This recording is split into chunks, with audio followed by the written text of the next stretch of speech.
You've invested a lot in your education, and people have invested in you. And let me tell you, the world needs your talents. Man, does it ever. The world needs a lot, and we need it from you.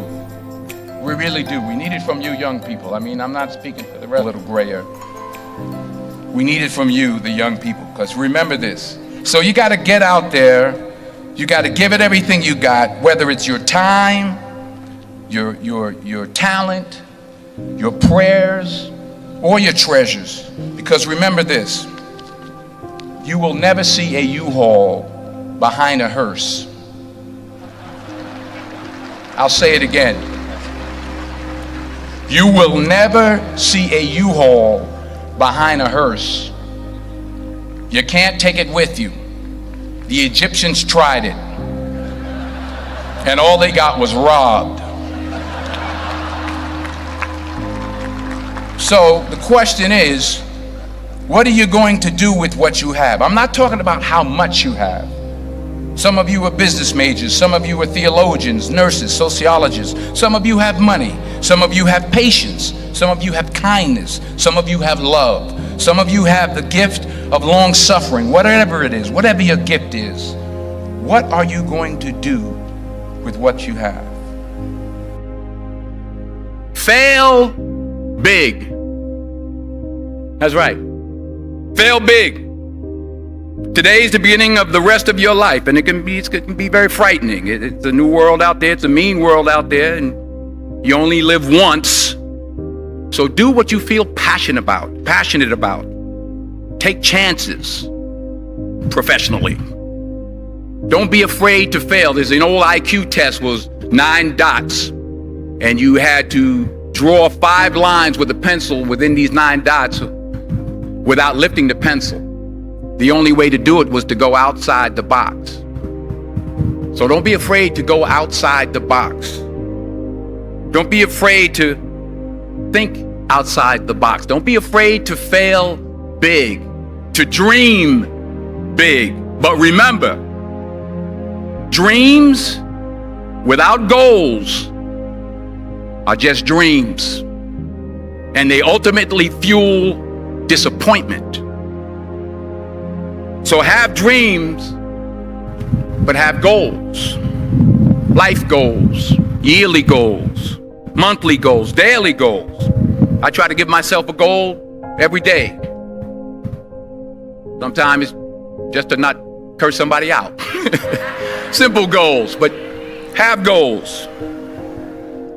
And understand that to achieve these goals, you must apply discipline and consistency. In order to achieve your goals, you must apply discipline, which you have already done, and consistency every day, not just on Tuesday and miss a few days. You have to work at it every day. You have to plan every day. You've heard the saying, we don't plan to fail, we fail to plan. Hard work works. Working really hard is what successful people do. And in this text, tweet, twerk world that you've grown up in, remember, just because you're doing a lot more doesn't mean you're getting a lot more done. Remember that. Just because you're doing a lot more doesn't mean you're getting a lot more done. Don't confuse movement with progress. My mother told me, she said, yeah, because you can run in place all the time and never get anywhere. So continue to strive, continue to have goals, continue to progress. I found that nothing in life is worthwhile unless you take risks. Nothing. Nelson Mandela said, there is no passion to be found playing small and settling for a life that's less than the one you're capable of living. Now, I'm sure in your experiences in school and applying to college and picking your major and deciding what you want to do with life, I'm sure people have told you to make sure you have something to fall back on. Make sure you got something to fall back on, honey. But I never understood that concept.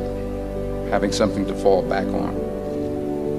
If I'm going to fall, I don't want to fall back on anything except my faith.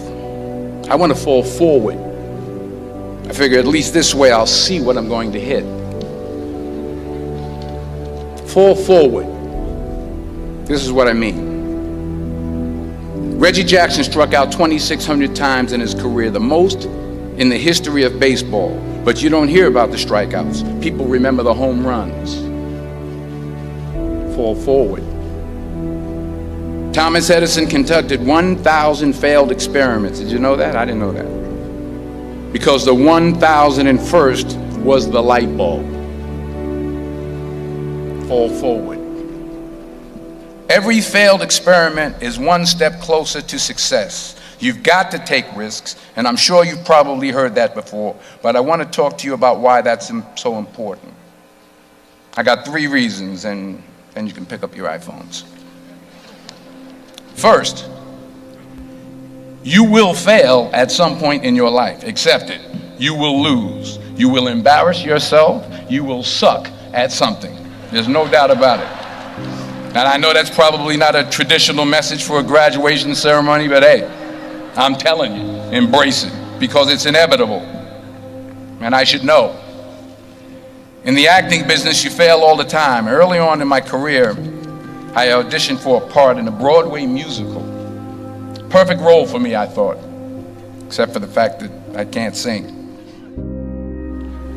I didn't get the job. But here's the thing.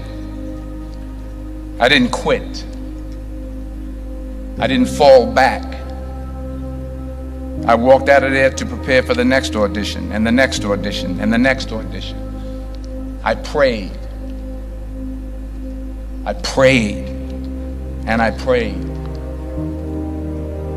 But I continued to fail, and fail, and fail. But it didn't matter, because you know what? There's an old saying, you hang around the barbershop long enough, sooner or later you're going to get a haircut. So you will catch a break, and I did catch a break.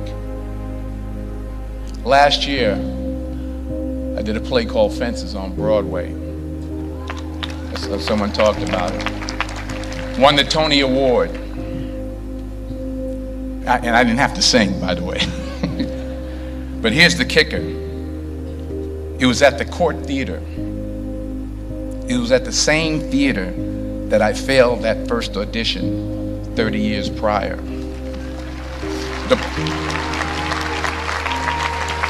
The point is, and I'll pick up the pace, the point is, every graduate here today has the training and the talent to succeed.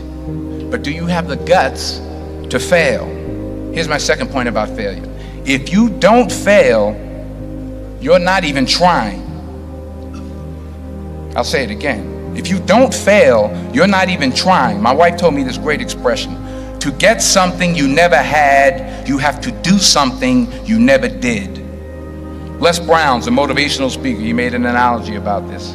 He says, imagine you're on your deathbed, and standing around your deathbed are the ghosts representing your unfulfilled potential. The ghost of the ideas you never acted on. The ghost of the talents you didn't use. And they're standing around your bed, angry, disappointed, and upset. They say, we came to you because you could have brought us to life, they say. And now we have to go to the grave together. So I ask you today, how many ghosts are going to be around your bed when your time comes? Not only take risks, but to be open to life, to accept new views, and to be open to new opinions, to be willing to speak at a commencement at one of the best universities in the country, even though you're scared stiff. While it may be frightening, it will also be rewarding. Because the chances you take, the people you meet, the people you love, the faith that you have, that's what's going to define you. Never be discouraged. Never hold back. Give everything you got. And when you fall throughout life, and remember this, fall forward.